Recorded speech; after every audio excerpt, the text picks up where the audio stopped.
উপরে একটা অ্যাক্সিডেন্ট, প্রশাসন দিয়া ভরা মাত্র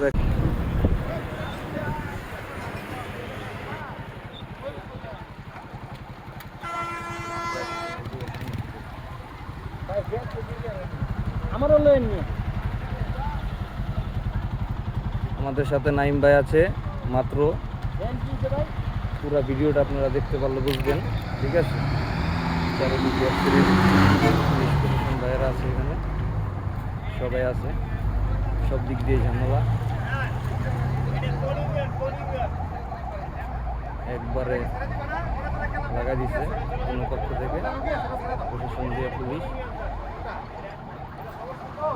সাথে আছে নিহতদের পরিবার। ঠিক আছে, খুবই খুবই দুঃখজনক ও ভয়ঙ্কর একটা অ্যাক্সিডেন্ট।